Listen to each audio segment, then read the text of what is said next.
Hola, soy Lulú, this is Hello Spanish, and today we're gonna talk about the pronunciation of the vowels in Spanish. Maybe the vowels are some of the most important sounds in Spanish, especially because they are sometimes completely different to in other languages.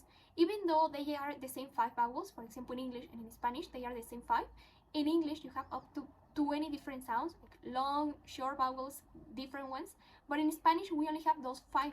We have 5 vowels and 5 sounds.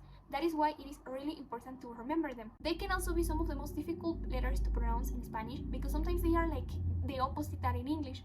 There are 2 things very important about these vowels that if you have to remember something about this video, try to remember these 2 things. First, that the vowels are always pronounced in Spanish. Different to other languages that if goes the vowel at the end or in the middle, you don't pronounce it. That doesn't happen in Spanish. Always pronounce every vowel. And the second thing is that they are always pronounced the same. No matter with the other vowel that they are at or the consonant, they are always pronounced the same. They have the same pronunciation.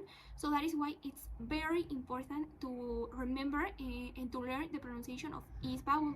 How you can see, las vocales or the vowels are exactly the same that in English or in other languages as well. But the sounds can be a little kind of the opposite, especially to English.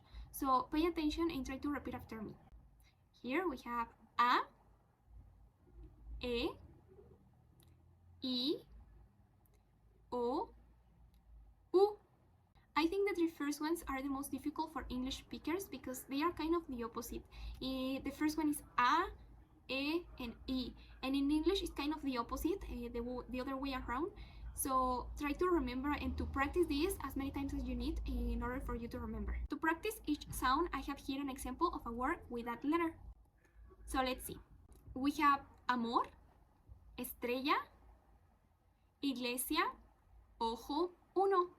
How you see, no matter the position of the vowel, it always has the same sound. I told you the vowels are always pronounced, but in reality there is one exception, and that is the silent U. That is how it is called, because sometimes the U is silent. And here are the 3 cases or the 3 situations where the U is silent. First situation, when we have the letter Q. So if you have the letter Q and after you have an U, you're not going to pronounce the U. Por ejemplo, queso. Or maybe you know already the word que, what in English. Also, we don't say que, we say que. We don't pronounce the U. The second situation is when we have this group of letters together, G, U, E. In this case, it's pronounced as ge. We don't say gue, we say ge. For example, guerra. And very similar, the last situation is when we have G, U, I. And in that case, it's pronounced as gui. Por ejemplo, guía. And now let's do a practice. If you can pause the video and try to pronounce each word. Don't focus so much on the consonants. We're gonna do a video about that. But for now, only try to remember the sounds of each vowel. Aire, viaje, novio, Australia, auto, estadounidense. And a bonus tip here, this word estadounidense means American. In Spanish, that is the way that we say American, like US American. We don't say americano or americana, we say estadounidense.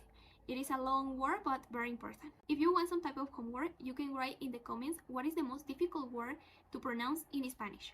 Y bueno, eso fue todo por hoy. Espero fue útil para ustedes. And well, that's it for today. I hope that was useful for you. But if you have still questions, you can let them in the comments. For example, you have a word that you are not sure how to pronounce in Spanish or how to say the vowels, how to pronounce the vowels in that case, you can let it in the comments and I will try to make a video about pronouncing difficult words in Spanish in order to help you with pronunciation. Si quieres ver la lista completa de reproducción para principiantes de nivel A1, puedes ir aquí en donde subiré videos de vocabulario, gramática y conversaciones para principiantes. Y sin más, muchísimas gracias por ver, espero fue útil y nos vemos en un próximo video. Adiós.